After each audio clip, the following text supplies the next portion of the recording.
Good evening, everyone, and welcome to the TV6 Digital Desk live stream. My name is Molly Birch, and I'll be taking you through a recap of today's headlines. This stream runs every night starting at 8/7 Central Time from Sunday to Thursday. Feel free to comment and ask any questions you have in the chat as you feel like it, and I'll do my best to answer those questions as we go and after the stream as well. With all of that business out of the way, let's take a look at our first story for tonight. We begin with continuing coverage. Some residents along Cayuga Street in Iron River are returning home after evacuating following a deadly house explosion. The house exploded Saturday night and launched debris damaging nearby houses. Take a look. The house explosion happened on West Cayuga Street near the intersection of North 9th Avenue. One resident reported his roof was damaged and the blast destroyed 8 windows. No other residents have reported any injuries. The Iron River Police Department did not respond to our request for comment today. The Michigan State Police says an 80-year-old man who just moved from Florida into the home died after it exploded Saturday night. The cause of the explosion is still under investigation. Last night, we introduced you to a family who lived next door to the house that exploded. Their house has severe damage. The Red Cross and local community members have been assisting neighbors.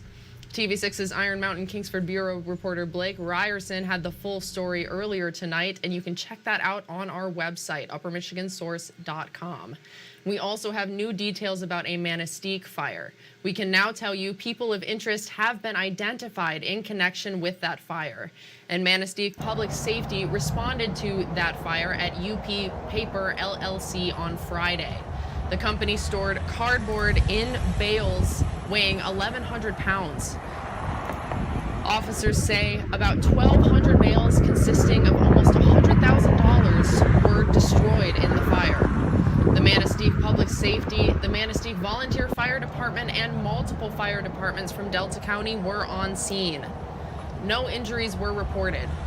There is a criminal investigation into the cause of the fire, and Manistee Public Safety says no further details about the people of interest will be released until this investigation is complete. However, the investigation shows those people have no affiliation with UP Paper or its employees. We will bring you more information as it becomes available. Organizers are finishing preparations for this weekend's Festival of the Sled Dog in our next story. The event will take place in place of the UP 200, which was canceled due to lack of snow for the second year in a row. The 100 and 200 blocks of West Washington Street will be closed Friday night for the festival. Community leaders are analyzing the economic impact on Marquette after the race announced its cancellation. Tourism dollars, typically about 80% of those are spent outside of lodging, right? So you're talking restaurants and gas and recreational activities. So for every hotel reservation we lose 4 times that, right, in local impact on those dollars. The event is Friday from 6 to 9 in the evening. It's free to attend. And nominations will soon close for this year's contenders at the Keweenaw Community Spark Plug Awards. The awards highlight positive actions that were made in the Keweenaw in 2023. Individuals, organizations, projects, and businesses can be nominated for different categories based on something they've done. These range from Young Professional of the Year and Project of the Year to Best Overall Growth. The bottom line is there's just so many incredible things, and the more stories that we come together to tell, the more we'll realize how magical this place is and how much we can be inspired by each other to do even better in the future. The nomination deadline is Wednesday. The awards will be held at Michigan Tech's Union Memorial Building Ballroom on March 21st. The wreck of a World War II-era shipwreck was found off the tip of the Keweenaw. This discovery was made possible by the Great Lakes Shipwreck Historical Society and a shipwreck researcher from Negaunee. TV6's Houghton Hancock Bureau reporter Colin Jackson shares how they were able to find it and what future plans they may have.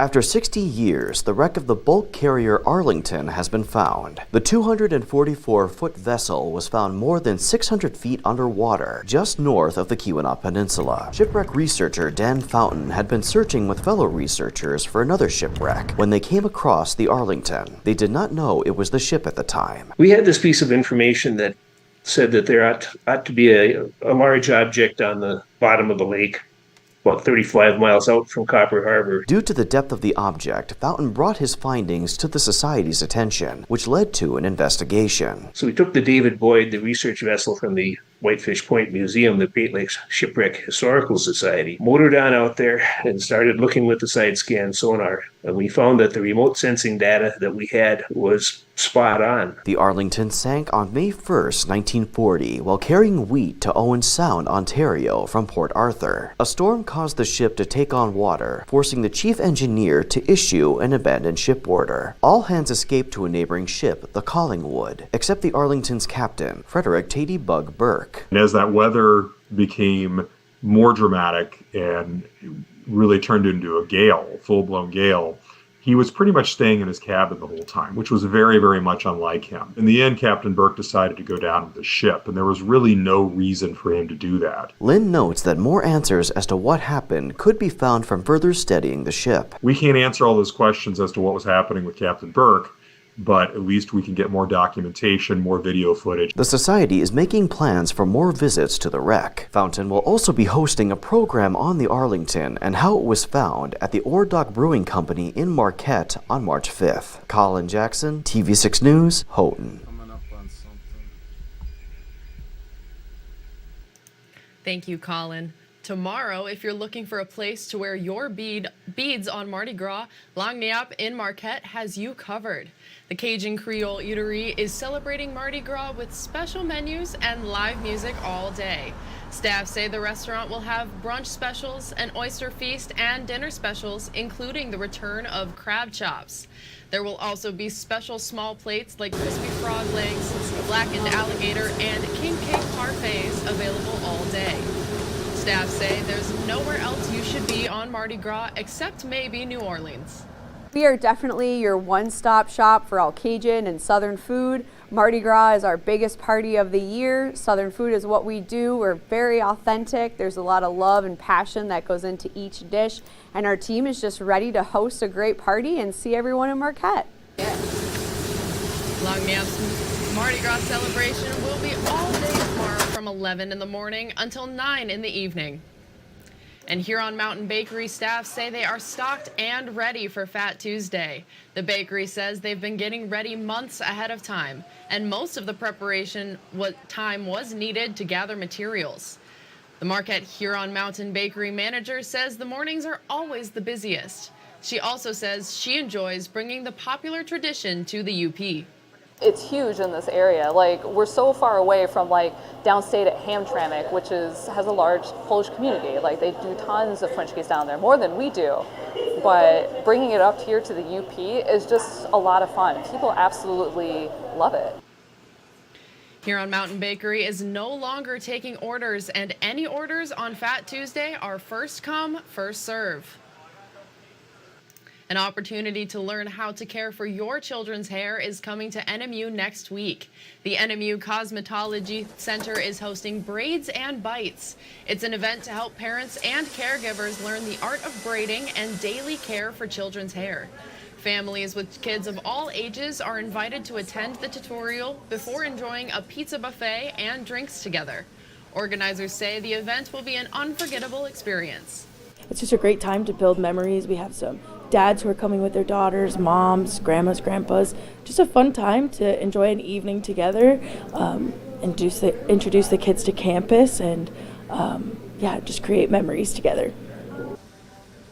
Braids and Bites will be on February 20th at the NMU Cosmetology Center in the Northern Center at 5 in the evening.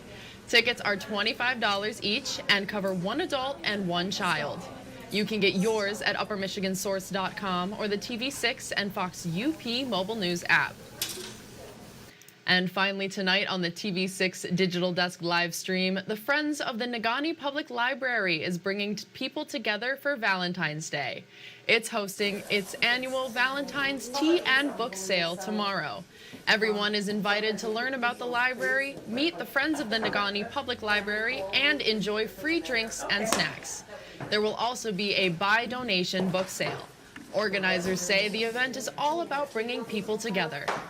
Hopefully people come to enjoy the big social event at the library of the year. Have some great food, buy some nice, gently used books, and have a great time with their neighbors. The Friends of the Negaunee Public Library's annual Valentine's Tea and Book Sale will be tomorrow from noon until 3 in the afternoon at the library. And that's all the stories we have for you tonight. Be sure to tune in tomorrow night, or I'll be here in the same place at the same time. That's 8 to 7 Central Time with a recap of tomorrow's headlines. Don't forget, you can find us streaming on Facebook or YouTube, whichever platform you'd prefer. And if you have a story idea you think we should report on, feel free to contact us at any time. These are a few easy ways to get a hold of both myself and others in the newsroom. And again, you can contact us at any time. We would love to hear from you and what's happening in your community. Thank you all again for joining me live at the TV6 Digital Desk. Have a great rest of your night.